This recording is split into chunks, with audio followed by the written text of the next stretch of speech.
E se a culpa principal pelo tráfico de drogas não fosse do traficante, mas sim de quem compra?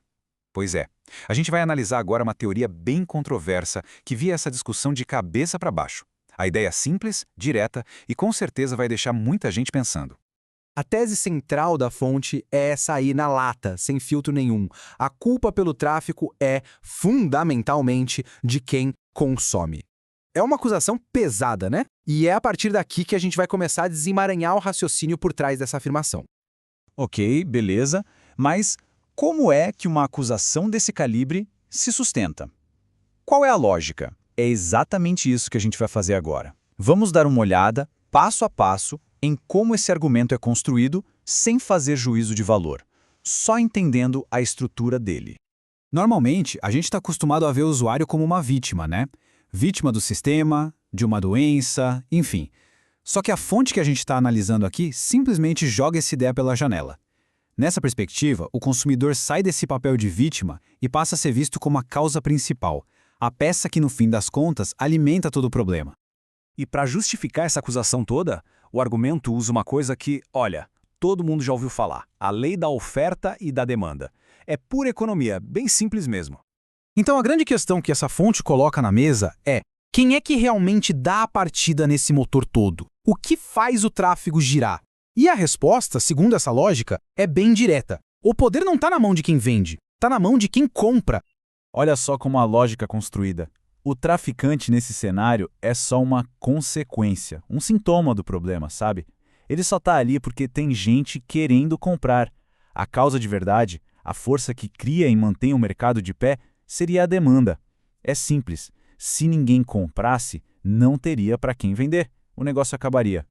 Tá, mas aí vem a pergunta, né? Se a lógica é tão básica, por que a gente não ouve mais essa discussão por aí? Bom, segundo a fonte, a resposta para isso é política. E esse silêncio todo seria, na verdade, uma estratégia muito bem pensada. É uma pergunta que não quer calar. Se a demanda é o motor do tráfego, por que o debate público quase nunca foca no consumidor? A resposta, de acordo com essa análise, tem a ver com o poder dos números. É puro cálculo político. E para entender a dimensão desse cálculo, olha esse número, 5 milhões. É o número mínimo de consumidores no Brasil, segundo a fonte. Agora pensa bem, do ponto de vista de uma eleição, 5 milhões de pessoas é gente pra caramba. Não dá para simplesmente ignorar. E aí que entra o X da questão, a jogada política. Qual político, em sã consciência, iria criticar abertamente um grupo de 5 milhões de pessoas? Seria um giro no pé eleitoral. Então o que se faz, segundo o argumento? Cria-se uma narrativa de que eles são doentinhos. É uma forma de tirar a culpa deles e, claro, não perder um bloco gigantesco de votos. Mas o argumento não para na política, não. Ele vai além e cria uma conexão bem direta e, olha, bem brutal entre o ato de comprar a droga e toda a violência que a gente vê por causa do tráfico. Essa frase resume tudo. A ideia aqui é que não é só uma comprinha, uma transação qualquer. A cada real gasto, segundo essa linha de raciocínio, se está financiando diretamente a violência que sustenta todo o esquema. A lógica é apresentada como uma corrente, um passo a passo. Funciona assim. Primeiro, alguém compra a droga. Segundo, esse dinheiro vai para o traficante.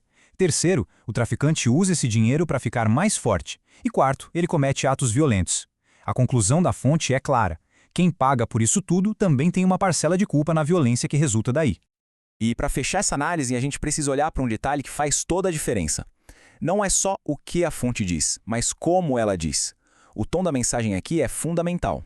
A fonte não joga isso na mesa como uma ideia para a gente discutir, sabe? Não. O argumento é apresentado como uma verdade absoluta, uma coisa óbvia. Quem discorda não é visto como alguém que tem outra opinião, mas como alguém que simplesmente não entendeu a lógica ou que talvez não esteja sendo honesto. Essa frase final é o resumo perfeito desse tom. É um ataque direto. Basicamente, desqualifica qualquer um que pense o contrário, como se fosse um absurdo, uma loucura. Não tem meio termo, não tem espaço para debate. E no final das contas, essa análise toda nos deixa com uma pergunta bem complicada, né? Independente de concordar ou não com essa lógica, fica a reflexão. No mercado que causa tanta destruição, onde é que começa e onde é que termina a responsabilidade de quem, de alguma forma, o sustenta?